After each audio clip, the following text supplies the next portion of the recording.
अस्सलाम वालेकुम दोस्तों, दिस इज़ डॉक्टर यामीन बोचा और आज हम बात करने जा रहे हैं कि ओमाइक्रॉन वेरिएंट के खिलाफ कौन सी वैक्सीन सबसे ज़्यादा कारआमद होगी। लेकिन इससे पहले अगर आपने हमारे यूट्यूब चैनल को सब्सक्राइब नहीं किया तो जल्दी से इस चैनल को सब्सक्राइब करें, इस वीडियो को लाइक करें और बेल आइकन को क्लिक करें ताकि आपको हमारी वीडियोज़ के नोटिफिकेशन आते रहें और आप कोई वीडियो हमारी मिस ना करें। Thank you. आज हम बात करने जा रहे हैं उस वैक्सीन के बारे में जो वैक्सीन ओमाइक्रॉन वेरिएंट के अगेंस्ट बहुत ही ज़्यादा कारआमद होगी। ठीक है, ये मेरी एक अपनी प्रेडिक्शन है, मेरी एक अपनी ऑब्जर्वेशन है जो मैं आपके साथ शेयर कर सकता हूँ। हो सकता है इसमें चीज़ें जो है वो सही ना भी हों, आगे जाकर ये प्रेडिक्शन रॉन्ग भी हो सकती है, तो इसमें कोई ऐसा दो राय वाली बात नहीं है। लेकिन अब तक की जो मेरी ऑब्जर्वेशन है उसके रिगार्डिंग मैं आपको बताऊंगा। ठीक है, हमारे पाकिस्तान में अब तक जो जो वैक्सीन लग रही हैं, मॉडर्ना लग रही है, फाइज़र वैक्सीन लग रही है, ठीक है, और चाइनीज़ वैक्सीन जो है साइनोफार्म, साइनोवैक, कैनसाइनो ये लग रही हैं, और उसके साथ साथ एस्ट्राजेनिका लग रही है और रशियन वैक्सीन स्पुतनिक वी भी लग रही है। ठीक है, अब तक की जो वैक्सीन्स लग रही हैं ना, उनमें हमने पहले भी इसको डिस्कस किया है, थोड़ा सा मैं जल्दी जल्दी ओवरव्यू दे देता हूँ। मॉडर्ना और फाइज़र, ठीक है, ये दोनों वैक्सीन जो हैं वो यूएसए की हैं। एस्ट्राजेनिका यूके की वैक्सीन है। ठीक है, और इसके साथ साथ जो स्पुतनिक वी है ये रशियन वैक्सीन है, और साइनोफार्म, साइनोवेक और कैनसाइनो ये तीनों वैक्सीन जो है वो चाइनीज़ वैक्सीन हैं। ठीक है, अब हम बात करते हैं कि चाइनीज़ वैक्सीन कौन सी वैक्सीन हैं और Sinopharm, Pfizer, AstraZeneca, Sputnik V ये कौन सी वैक्सीन हैं।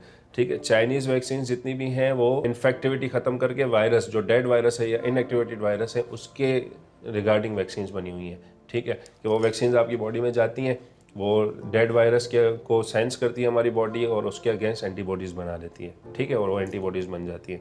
जबकि हम Pfizer, AstraZeneca, Sputnik V, Moderna इनकी बात करते हैं तो इनमें क्या होता है कि mRNA वैक्सीन्स हैं। mRNA वैक्सीन्स क्या करती हैं कि वो आपने mRNA वैक्सीन आपकी बॉडी में गया और इंजेक्ट होने के बाद ही उस वैक्सीन से प्रोटीन्स बनना शुरू हो जाते हैं। ठीक है ना, जो वो प्रोटीन्स होते हैं जो कि वायरस के प्रोटीन्स हैं, कोविड वायरस के प्रोटीन्स हैं। जब वो प्रोटीन्स को बॉडी देखती है तो उसके अगेंस्ट एंटीबॉडीज़ बना लेती है और हम इम्यून हो जाते हैं, हमारी इम्यूनिटी बूस्ट हो जाती है, हमारी इम्यूनिटी अच्छी हो जाती है। ठीक है, आज हम जो बात करने जा रहे हैं, हम कह रहे हैं कि ओमाइक्रॉन वेरिएंट के अगेंस्ट कौन सी वैक्सीन सबसे ज़्यादा कारआमद होंगी। ठीक है, एक तरफ चाइनीज़ वैक्सीन हैं, एक तरफ यूके, यूएसए, रशिया की वैक्सीन हैं। ठीक है, जो मेरी अपनी प्रेडिक्शन है, जो मैं कहना चाह रहा हूँ कि जो मुझे लगता है कि बहुत ज़्यादा कारआमद होगी, वो होगी चाइनीज़ वैक्सीन। क्यों चाइनीज़ वैक्सीन होगी? क्योंकि मैंने आपको पहले बता दिया कि वो इनएक्टिवेटेड वायरस है। ठीक है, इनएक्टिवेटेड वायरस है और दूसरी तरफ mRNA है जो प्रोटीन बनाती है।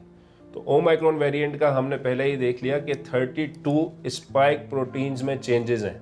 जो चेंजेस आई हैं प्रोटीन्स के अंदर, वो 32 स्पाइक प्रोटीन्स के अंदर चेंजेस हैं। सबसे ज़्यादा प्रोटीन्स उसमें चेंज हुए हैं। ठीक है, वो लाइव एटेनुएटेड वैक्सीन नहीं है जो फाइज़र और एस्ट्राजेनिका ये वैक्सीन हैं, ये mRNA वैक्सीन है, तो mRNA प्रोटीन बना रही हैं। ठीक है, वो प्रोटीन्स जो कि कोविड वायरस में प्रेजेंट होते हैं। लेकिन अगर जो स्पाइक प्रोटीन्स ही चेंज हो गए तो फाइज़र की mRNA वैक्सीन या जितनी भी mRNA वैक्सीन हैं वो इसके अगेंस्ट इतना ज़्यादा कारआमद नहीं हो सकती जितना ज़्यादा एक वायरस के अगेंस्ट बनी हुई एंटीबॉडीज़ बॉडी में अच्छा रोल प्ले कर सकती हैं। ठीक है, क्योंकि देखिए जो mRNA से प्रोटीन्स बनेंगे वो वही कोविड वायरस के प्रोटीन्स होंगे, तो वो वैक्सीन जो है वो उस वायरस के अगेंस्ट एक्टिव है, जो कि समझो बीटा के अगेंस्ट कोविड वायरस, फिर उसका बीटा वेरिएंट, फिर डेल्टा वेरिएंट, उसके अगेंस्ट तो बहुत अच्छा चल रही थी।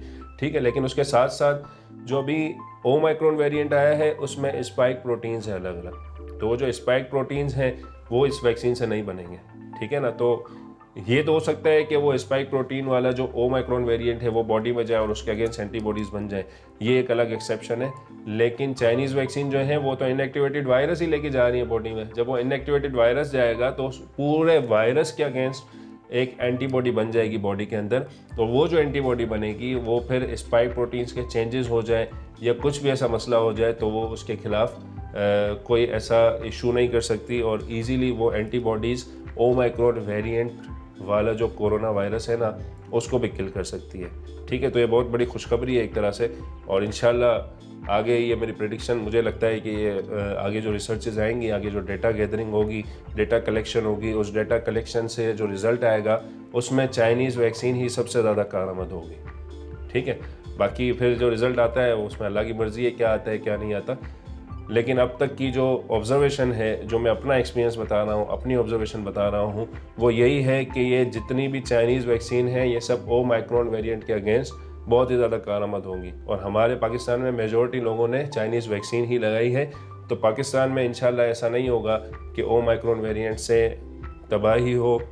ठीक है, वो गवर्नमेंट खुद से करना चाहे तो बहुत कुछ कर सकती है, लेकिन जो ऑब्जर्वेशंस हैं वो यही नहीं कहती, जो डेटा है वो ये नहीं कहता। हो सकता है कि चाइनीज़ वैक्सीन्स इतनी ज़्यादा कारआमद हो कि हमारे यहाँ ना कोई लॉकडाउन हो, ना कोई ज़्यादा इश्यूज़ हों और ना कोई ज़्यादा मसले हों।